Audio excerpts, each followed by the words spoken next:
Would you rather say, I overcame my negative emotions enough to get out of bed and do the things that I wanted to do that day, and now I have everything to reflect on in a positive light? Or would you rather say, nope, I listened to my anxiety, I let it affect my life, I let it take control of my life, and I never got to experience the things that I wanted to, I never got to make those relationships that I wanted to, I never gave myself the opportunity to allow God's blessings to come into my life because I stayed at home anxious. Don't forget to subscribe. What is up, you guys? Welcome back to my channel. If you are new here, my name is Kaya. I have my own business account. I will link that above, and as well as my personal Instagram. This is basically just a channel for myself to recollect after a 4-year relationship ending, finding myself, taking you guys along on that journey with me. We have a lot of questions. I posted on my Instagram a couple days ago asking you guys to submit some questions. Basically just asking me personal questions, advice questions, anything that came to mind. And you guys posted some really deep, good questions. No better day than to sit down, do my makeup, answer these questions for you, kind of get a little deep, you know, pull some of this out of the pits of my suppression, I don't know. Let's just go ahead and dive right in. I'm gonna go ahead and take a screenshot of the first question that I saw, and let's get into it. Alright, so first things first. Somebody said that they want to know the tea. Unfortunately, I can't give that. I can give my perspective of things, but it's not my place to tell everybody why we ended on his side of things. So it's not my place to talk about what altered his decision or ultimately made his decision. But I can tell you my side. So basically, I fought for that relationship for a very long time, and we ultimately just had different perspectives of what we wanted in the relationship and like where we wanted to go. Life goals. It was just ultimately different. And I continued to push it. I continued to I need to whip my hands on something. Oh, look at that, handy towel. I continued to follow him around state to state. We were together for 4 years. We met in Virginia, and so, like I mentioned previously, he was in the military. And there were a lot of red flags on like why we shouldn't be together. We just had different goals. Like, he was still kind of in his like party stage. He wanted to go to raves, stuff like that. He wasn't ready for kids, and I was ready to get married. I wanted to have kids, all this kind of stuff. I just wanted to settle down, and he wasn't ready for that, which is okay. Everybody's on their own life path, but he failed to tell me a lot sooner.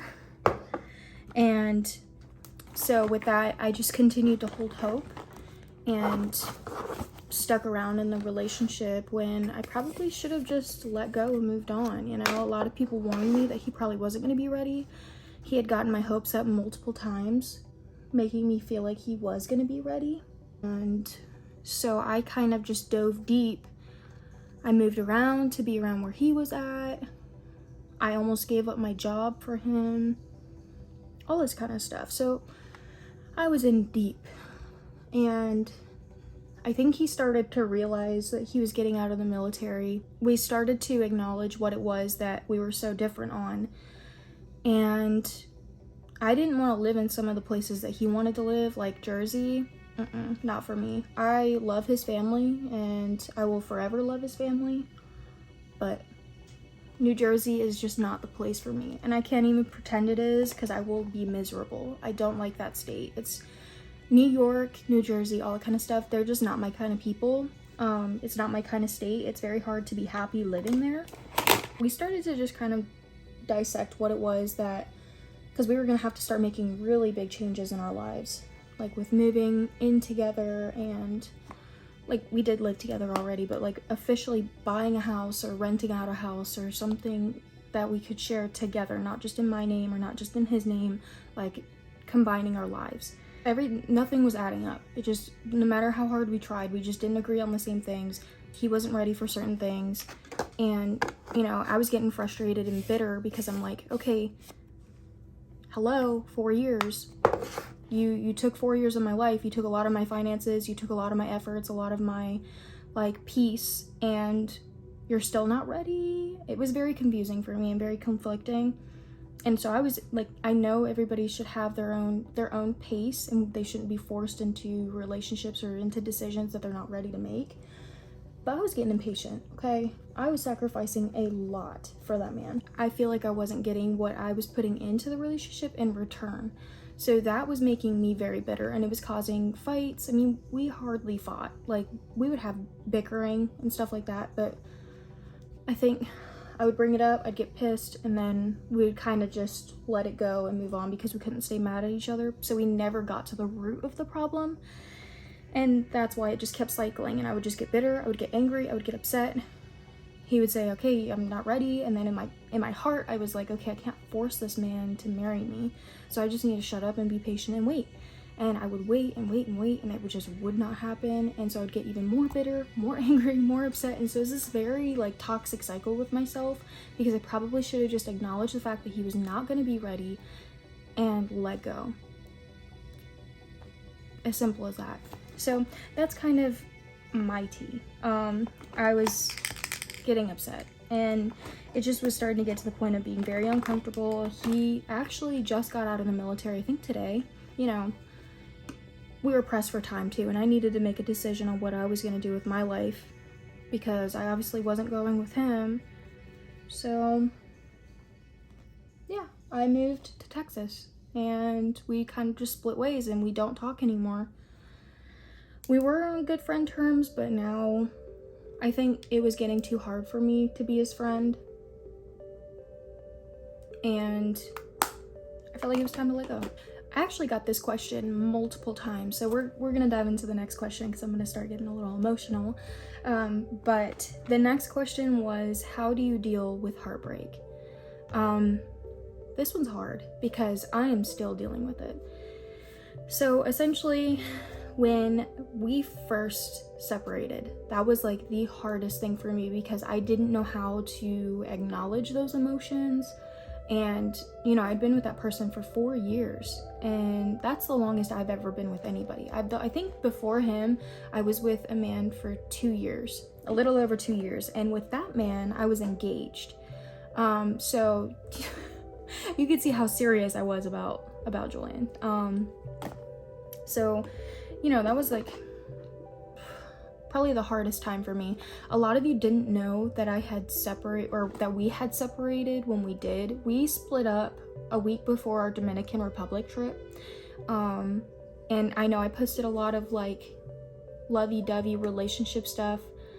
I'll get into that. I'm actually going to dive into that now because I feel like that kind of goes with the last question, but with the tea. But we actually were thinking about splitting up the week before we went on that trip. And me being the person that I am, I was like, okay, maybe we can work on this. You know, like, he's taking me on a trip. I'm stupid. I thought he was going to propose. That whole time I thought he was going to propose, when really he was just saying goodbye. Dead. I cannot with myself. But yeah, I absolutely thought he was going to be proposing to me. Boy, was I wrong. Was I wrong? Okay, I really thought I was filming that whole time, so I'm just going to go back. Boy, was I wrong. I was super wrong about him proposing. Embarrassing. He was actually just putting together that trip as a farewell or a goodbye to me. And I'm over here sitting there thinking like, oh my God, is he gonna propose at this restaurant? Like, is he gonna do it at this place on the beach? What's gonna happen? No, no, he was going to say goodbye, which I respect. I'm grateful. You know, it was a good trip. It was a good way of saying goodbye to him, but definitely caught me off guard. So mind you, we drove to New Jersey, to fly from New Jersey all the way to Dominican Republic, have that trip. We were there for like a week, and then flew back, and we're driving home, right? Dead silence.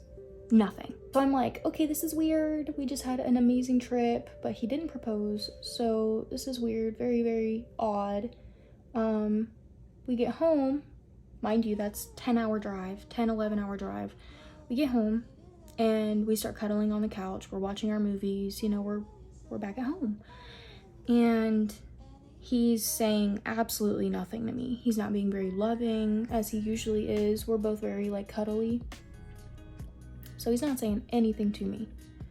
So I decided to just go ahead and rip the band-aid off, and I was like, what's up? What is up? And he finally opened up about how he was feeling, what our direction was, what he felt like his direction was. And that night I was like at my wit's end. He didn't propose, so I was already, you know, already ready to fight. So I was like, you know, I've been carrying this on for 4 years and I've been consistent, you know, I've been patient, bitter, yes, but patient, and he still wasn't ready for that. So I was like, you know what? It is my time to depart.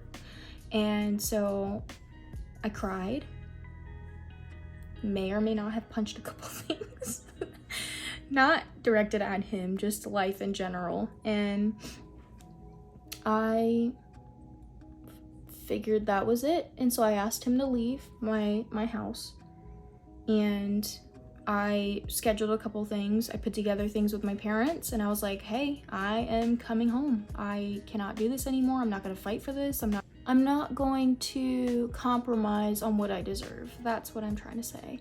So I put in 110% of what I possibly could to the relationship, and he still didn't see that. So it was time for me to just cut it off. So he left, he packed up his things, I helped him pack up his things, and within a couple weeks, we completely moved apart from each other. So back to the other question I wasn't ready to answer, but I thought I was ready to answer. How to deal with heartbreak. So that one's very hard for me. I'm still dealing with it. I am not perfect. I know social media makes it seem like I have my stuff together and I'm really like working on myself, which I am. I am very much so working on myself. I'm trying out new things, things that I wouldn't normally do. I've gotten into new classes. I've started real estate school, all this kind of stuff. You know, I'm doing things that I wouldn't have done if I were tied down to someone. Because I'm just the type of person that wants to dedicate a lot more time and effort into the relationship than to myself. I love pouring into other people's cups. That's just me. I know I need to work on it. I need to fix that because I deserve all the love and care that I put into other people. Absolutely, I do believe that. But I just know that if I didn't separate from him, I wouldn't have done over half of these things. I wouldn't have moved to another state where I'm happy and content in. I wouldn't have joined those fitness classes that I didn't have time for before. I wouldn't have changed up my career and started real estate school where I study hours and hours upon hours of a day, because I would have been sitting there with him and cuddling and loving on him and doing things that he likes to do because I compromise my own happiness for other people's happiness. That's just, I gotta stop doing that, but that's what I do. So the way that I dealt with my heartbreak ultimately was doing things that I wouldn't have done if I were still with him. So making myself, I'm already uncomfortable, you know, I'm already without the person that I spend every waking second with. The only way that I could really take advantage of being uncomfortable is by making myself even more uncomfortable. And I say that in terms of doing things that I've always wanted to do, but never found the confidence to do. So I joined Pilates. Ugh, I hate classes like that. I hate working out in front of people like that. I like going to the gym, weightlifting, and minding my own business. Pilates, you're there in front of an instructor and a bunch of other classmates and doing things that are awkward. So I took it upon myself to join a class like that. I started real estate school. I wouldn't have done that before. I was so comfortable in my previous job, or I should say current job. I just transferred within the same company, so I keep saying previous job, but I still work for that company. I'm just in a different department. But I wouldn't have done that. And so I think the best advice to give is do things that you wouldn't normally do. Make yourself, or take advantage of the season of change that you're in and completely change everything. I changed where I lived, who I was friends with. I'm trying to change my job. Everything. My style. I'm trying to find my own style and what I'm comfortable in. I changed my hair. Do things that you wouldn't normally do. That is the best way to deal with heartbreak, because you're so focused on perfecting and getting skillful in the things that you've never done before that you're not even focused on the change in the past that happened, in the negative aspect of leaving that person. So I'm not gonna lie, there are times throughout the day when I'm not doing something new and I'm like, I'm trying not to cuss anymore, but frick, you know? Like, I miss that person. I'm tired of going to sleep alone every night. But sometimes you just have to tell yourself, if it's meant to be, and if God wanted it to be, I promise you, God can work miracles. He can do things that you cannot even comprehend. So if he really genuinely thought that you were meant to be with that person, he's gonna make that happen. He's gonna alter things and fix things in ways that he did when he first allowed you guys to encounter one another. So you just have to remind yourself that God is a very powerful God that can make things happen if he wanted to. So don't try to connect things as to why it didn't happen. Just go straight to if God wanted it to happen, he would, and have confidence in that. Once you have confidence in that, then you can go ahead and go to sleep, move on to the next thing. And another really big tip, please do not jump to the next person, okay? I did that after my engagement ended with the previous ex I was with for 2 years. I started jumping around and was trying to find peace and happiness in other people to fill the void that he left in my heart.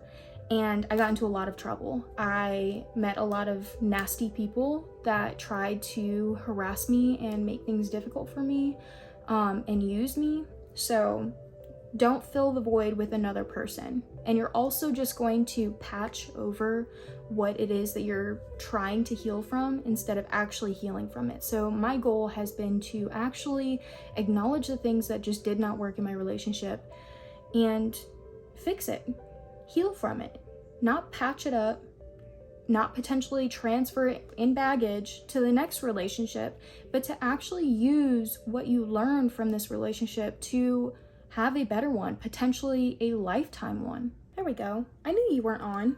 All right, I'm just gonna do my eyeliner. But so far what we've established, number 1 was to do things that you would never do before. Number 2 was to basically just reassure yourself that God, if it's meant to be, it will be. I know that's very cliche, but God will make it happen if it needs to.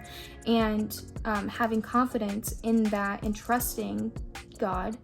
And then number 3 was not to heal with other relationships. So, or patchwork. Sorry, I need to focus on my wings. Boom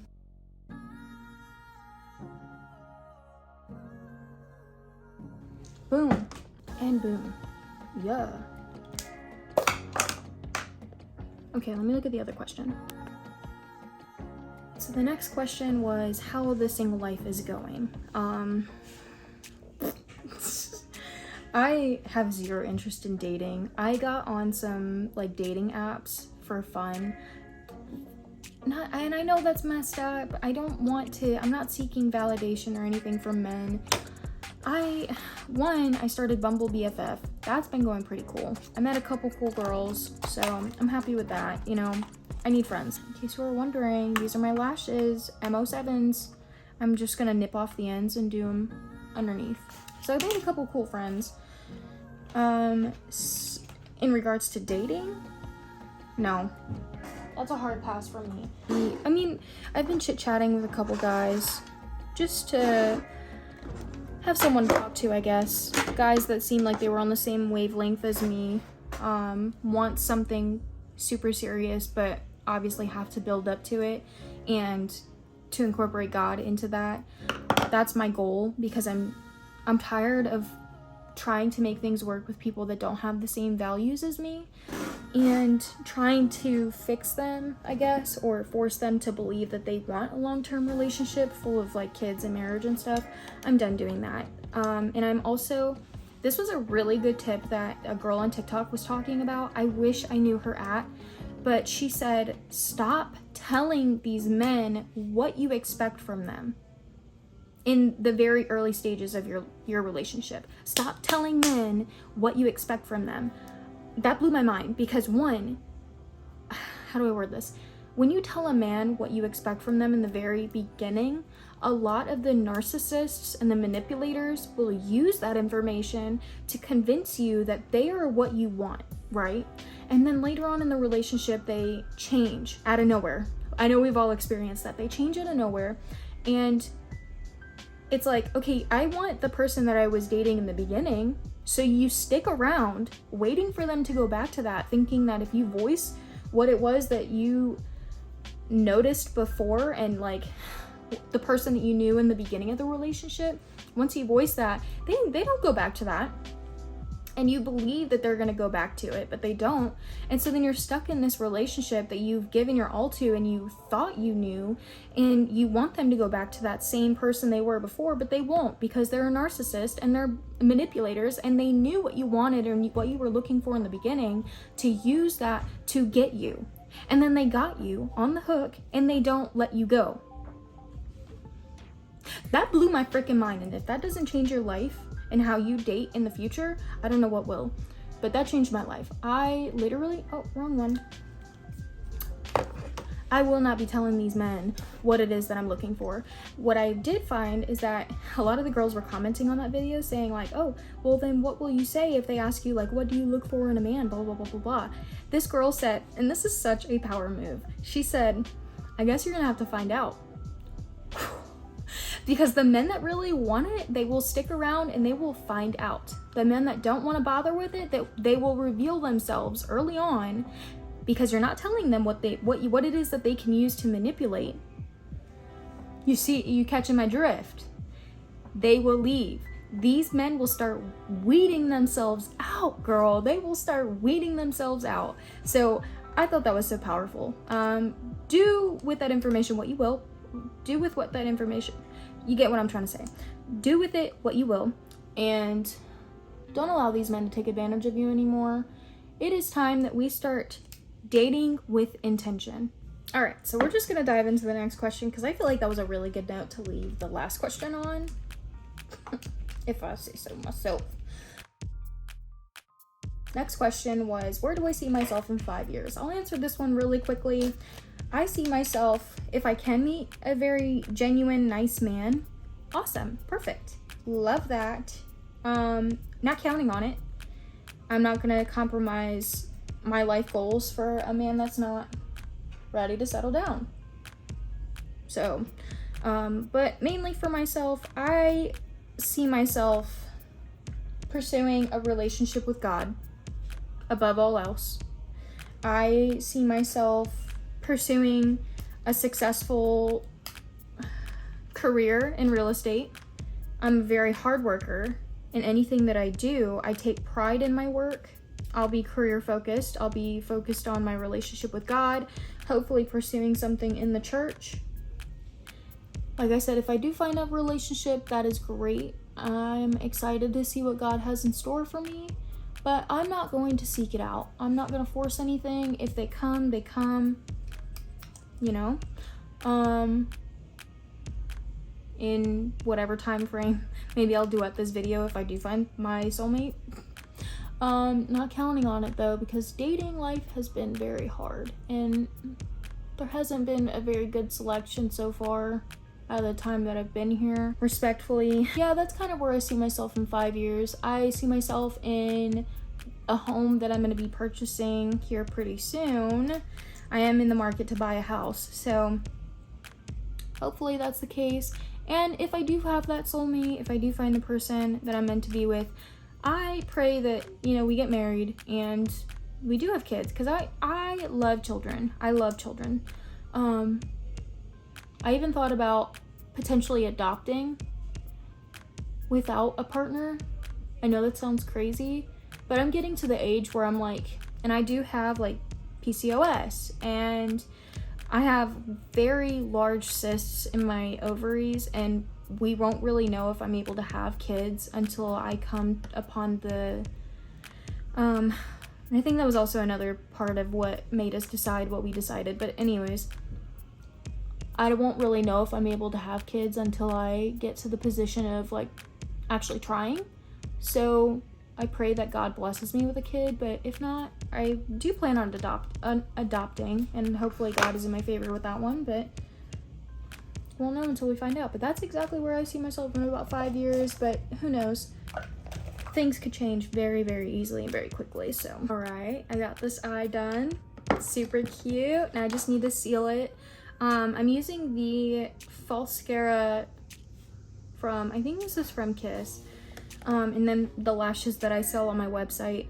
I pretty much just cut these into tinier strips and then put them on underneath of my lash line, because if you've seen my Instagram, you have seen I'm gonna include a picture, but I used a small business. I'm not gonna go out there and say who the small business was, but they messed me up. I'm gonna go ahead and do the other side, but the next question was how to deal with anxiety. Actually, let me check and make sure that was the real question. Hold on.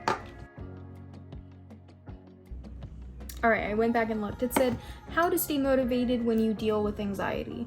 So, as some of you guys know, I am a very anxious person. I may not seem like it on the front end. That is just because of many, many, many years of acknowledging that I have anxiety and doing everything that I possibly can to, obviously you can't just get rid of it like that. So I guess just trying to live with it.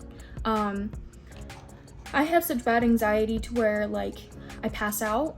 I have panic and anxiety attacks. When I was a kid, my hands used to turn purple from my wrist all the way up to my fingertips as if I was wearing gloves. So I have had to do a lot of self-evaluation and figure out how I can manage my own anxiety without, you know, having the ability to get rid of it completely, because it's just doesn't always work like that, but you have to figure out ways to live with it. So the way that I've been able to live with it and manage to stay motivated outside of my own anxiety and my own social anxiety is, one, reassuring myself that everything is going to be okay.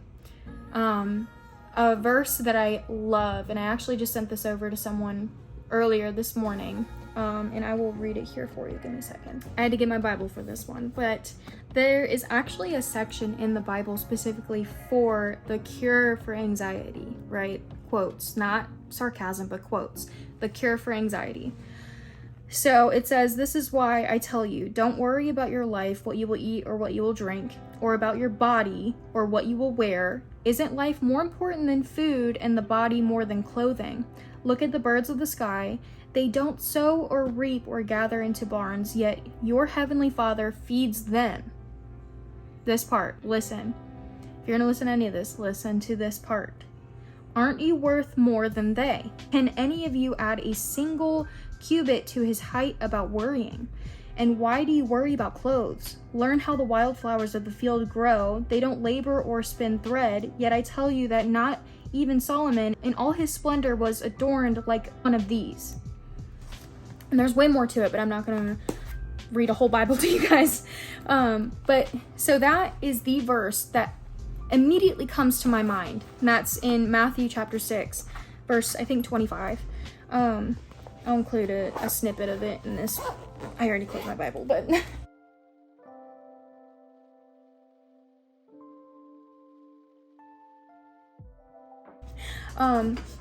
that is the verse that comes to mind every single time that I start to get anxiety. Are you not worth more than the birds in the sky?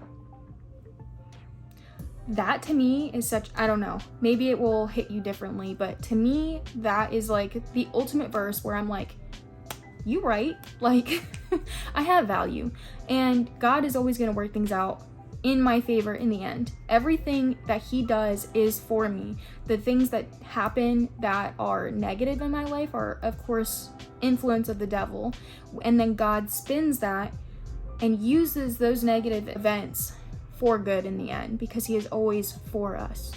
So, and everything that he does is to navigate us to him. So I stay motivated with knowledge that everything is going to be okay and in my favor and is going to direct me to him. That's the ultimate goal in life, right? To be directed to him.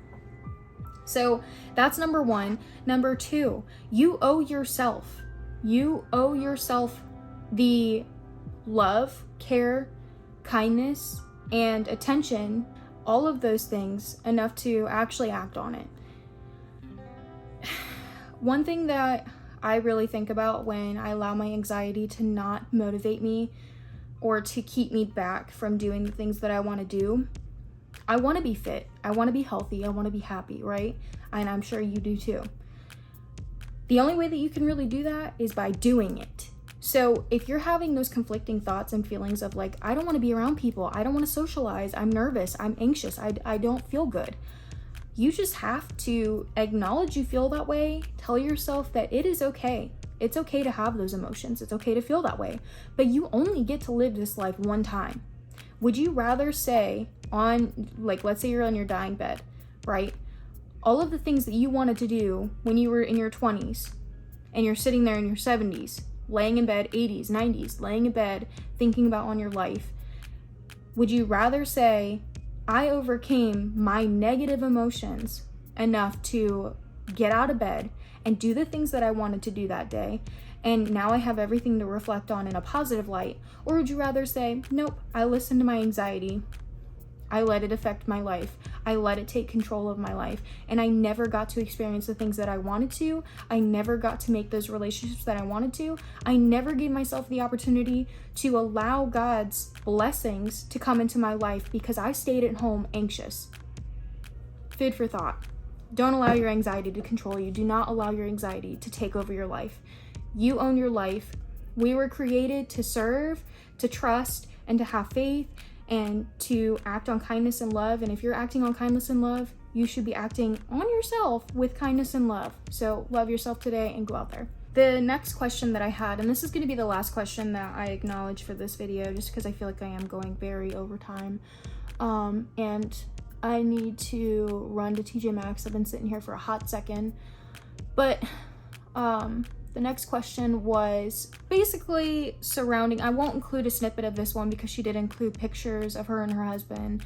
And it was a very personal question, but it basically had everything to do with the fact that she's been in a long-term relationship. She saw my relationship and thought that we were going to be the end goal.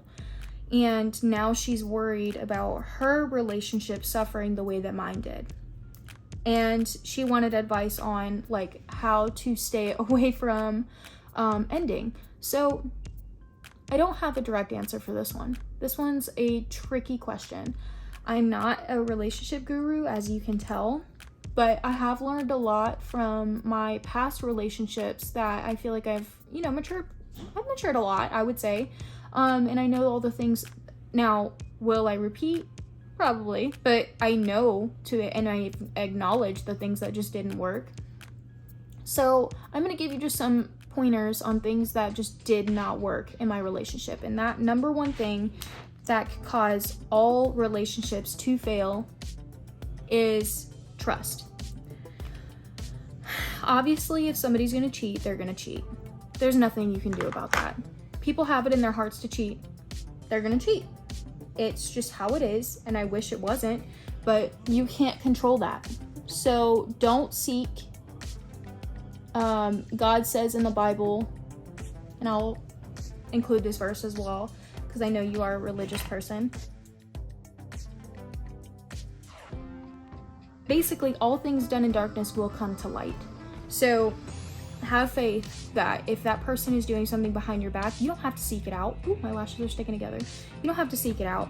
God will reveal it, or he'll reveal it in other ways where he acknowledges what's going on and he deals with that person later on. However, he chooses to deal with it, but he will also direct you away from that person. That has happened to me multiple times. I never knew that my exes were cheating on me until way after we ended. But the relationship ended for a reason. And God, I feel like that was God protecting me from the things that I didn't know. So just know that things will come to light in the end, whether it's with God or with you. So don't seek things out. Have trust and trust in God and know that God will deal with it. Another thing is jealousy. So if I learned this the hard way, I had a very hard time with jealousy. I didn't have trust in some of my partners, and they couldn't handle the fact that I questioned them all the time. There's no need to question all the time. You'll know. You'll see it. So I struggled a lot with pressing on, this part looks really funky, doesn't it?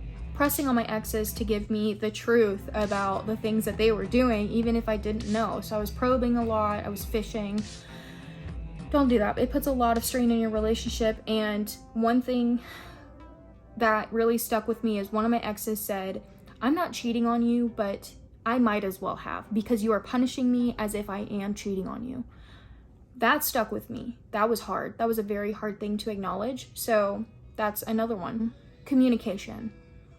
Communication is the most difficult thing to accomplish, even in a long-term relationship. I've met couples that have been together for 40 plus years and still don't know how to communicate. First, start with the foundation, right? Learn about what makes your partner happy, the love languages per se. Take that love language, even if it's not your love language, acknowledge what makes them happy and utilize that information to make them happy, even if it's not something you're comfortable with. Because if you love that person, you're going to put yourself into uncomfortable situations sometimes just to show them that you love them.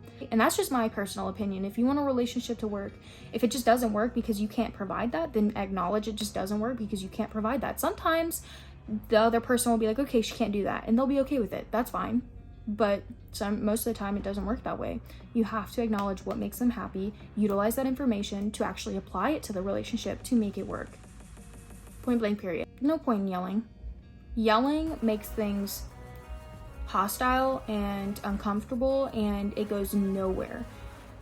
Really take time. If you need space, say that. Say, hey, I need time to reflect, so please just let me go off and do what I need to actually think about it and pray on it, and I'll come back to you and we'll talk about it. So you could even say, okay, I love you, but I need to go to the gym. Go to the gym, come back with what it is that you need to say, and always, always, always, always say you're sorry. I had to learn that the very hard way. That was one of the things that I struggled with so bad, because when I was a kid, I used to tell my parents all the time, like, if I'm not sorry, I ain't saying sorry, because then that makes me not sorry and a liar. Okay, so I'm gonna get in trouble for this, and I'm gonna get in trouble for lying, because I ain't sorry, you know? So that was something that I struggled with a lot, because a lot of the times I acknowledged as I got older, when you refuse to say sorry, even if you didn't have any kind of fault in it, you're allowing your pride to stand in the way of your relationship, and who knows, you may go off on a drive and never come back. That's the harsh reality. And so I think one thing that I'm focusing on myself right now is my pride and my ego. I need to learn to say I'm sorry, even if it means compromising my own knowledge and pride that I wasn't at fault, just to get it over with and be the bigger person. And sometimes when I do that, the other person's like, no, I'm sorry. And you just need to open up that door to have that conversation and, you know, resolve it. So those are the big main tips that I have to have a long-lasting relationship, and the things that I know I need to work on for my next partner, or maybe even Julian again. I don't know. You know, I will always have love for Julian, but those are the things that I need to work on for the person that is meant to be with me, if that makes sense. Hopefully these lashes look okay. I think I need a little snip right there, like another piece, because it looks a little uneven. I'm just gonna add, I think it was this side, a tiny little piece. Where my dang scissors? My scissors. Now, I think that looks a little better with the lashes. Yeah, so now I'm gonna line my lips. I've been on like a liner binge lately. I've been buying a lot of liners and just using the glosses from Kitty V Cosmetics to brighten up my lip. I actually just came out with a new gloss for the season. I have a couple more coming out, but I'm still working on those. But the one that's for sure on my website is Glazed Donut.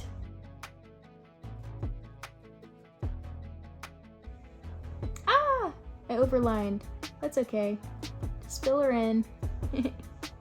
Glazed Donut. It smells exactly like a little bakery. Delicious. You need it. But it's on my Instagram if you want to go look at it for the pictures. And then it's also, oh, I want to use this pink one too. It's on my website too. I'm gonna include the link for that. Look how cute this is. It's Clueless from, this was in the shade Share. I think this is from Revolution Beauty, but this is so bright. I've just been putting it in like the middle of my lip to kind of brighten it up. And y'all know me, I use CeraVe Healing Ointment as my like lip product lately because it's so moisturizing. I was using this when I got lip filler.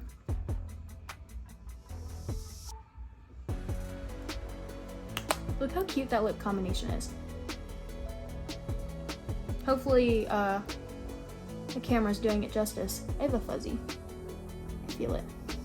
Okay.